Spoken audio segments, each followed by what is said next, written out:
Hey guys, it's me, and I hope you're having a happy Valentine's Day. I didn't even realize that this video was gonna come out on Valentine's Day, and that's super awesome. I was just like looking at my calendar, I was like, wait, it's gonna come out on Valentine's Day, which is awesome. So I got these, so like they're super cute.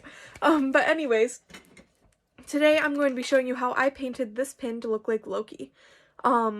So yeah, let's get into the video. Okay, I can't decide if I want my glasses like this or like this during this video, so it's gonna keep changing throughout the whole video. So the first thing that I didn't record because I didn't actually do it is I was going to actually sand down my pin because it had like that plasticky stuff on the top of it, and I was like, I kind of want to sand it down so that way the paint sticks, but then I also don't want to sand it down and make the paint all disgusting when I paint on it. So, I didn't end up sanding it down. You probably can, but like I wouldn't do that because I just put Mosh on it to make everything stick. So, yeah.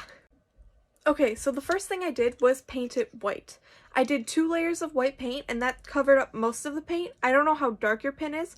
Depending on how dark it is, you're going to have to do more layers of white paint. I only did 2 layers, and I did thin layers, so that way by the time I was done painting it, I waited like 2 minutes and it was dry. And then I painted one more layer and the same thing happened, and yeah, I did that. So, but you can do as many layers as you want. You can do a thicker layer, but it'll take forever to dry, so I just recommend doing thin white layers.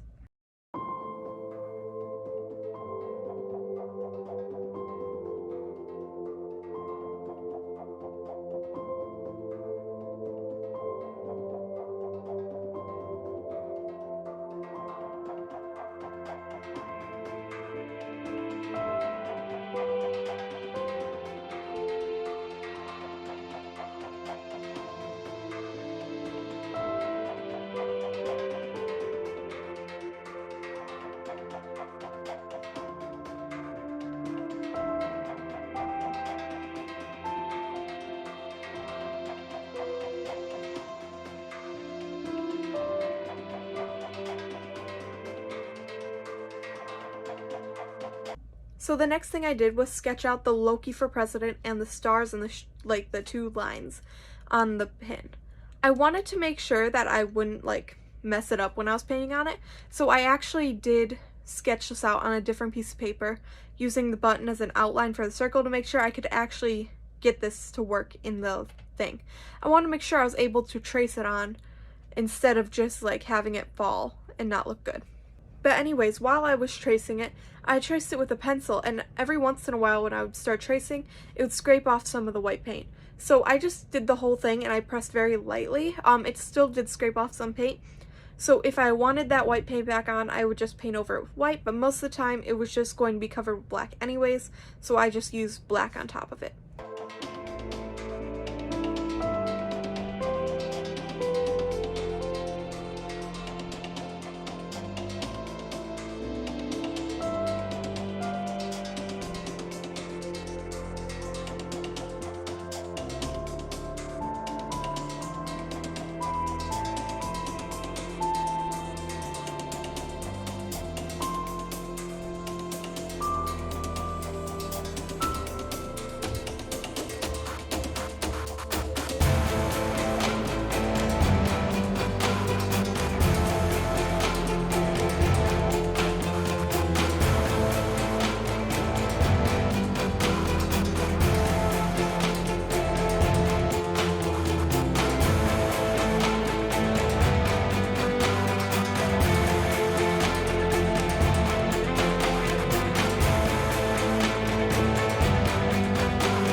So after I finished sketching it all out, I did the letters in black. and then after that I did the red and the blue. And actually for the stars, since I can only draw stars in that one pentagram-ish shape with like the lines, like, hold on, with like the lines that do this, like that shape, I can only draw stars like that. Otherwise I literally cannot draw a star. It's horrible. But anyways, I draw it like that, so then I needed to white out the pen to make sure that the stars were white and didn't have pencil lines in them. So I actually painted white inside the stars instead of just leaving it around. So that way it would be white and didn't have pencil lines in it. I also recommend using a super thin brush. My sister actually had a super tiny paintbrush and I was able to use that. I just think that the smaller the brush, the better. If you don't have a small brush, that's okay, just hopefully you have more steady hands than me and stuff. But I do recommend having a super thin brush.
After I was done with that, I let it all dry completely to make sure the whole thing was dry, and then I took Mod Podge on a paintbrush and just went over that a few times just to make sure everything was good, and I went in the same direction because if I were to go up and then sideways, it would leave a different kind of mark. Hold on. So, my pin, like you can kind of see it, the lines all go this way. If I would have went up, that's fine too, but I don't want to go up and then sideways, otherwise all the lines would be in different patterns, you know? So, this was a video of how I made my Loki pin. I actually am super proud of it. I know the letters aren't that great. I have horrible handwriting, but like this is really good for me actually. Like I thought this was going to look like trash and I would have to buy my own, but I was able to do it. And break it apparently. But I think it looks pretty good. It's not the best thing in the world, but I still like it. I also totally forgot to say the pin that I used was one from Disney World. It has like this type of background for the pin. Like you just push it and it comes out. It's actually quite broken. So I'm gonna have to like try to fix that a little bit. But it's broken a little bit, but it's fine. I had said I'm celebrating on it for when I was in Disney World. I think it was my little sister's birthday or something. So I got one of those pins and I was like, I really just want to paint it. And I have one for when I went for my birthday, and it just says happy birthday and it has my name on it. So I really, really like that pin, so I wasn't going to get rid of that. But I used that pin because I had like 2 or 3 of them. So that's the pin I used, and you can use whatever pin you want if you have like different pins or old pins that you don't like, and you can do whatever size, it doesn't matter. But thank you guys so much for watching. My TikTok and Instagram will be linked below. I hope you have a happy Valentine's Day. Bye!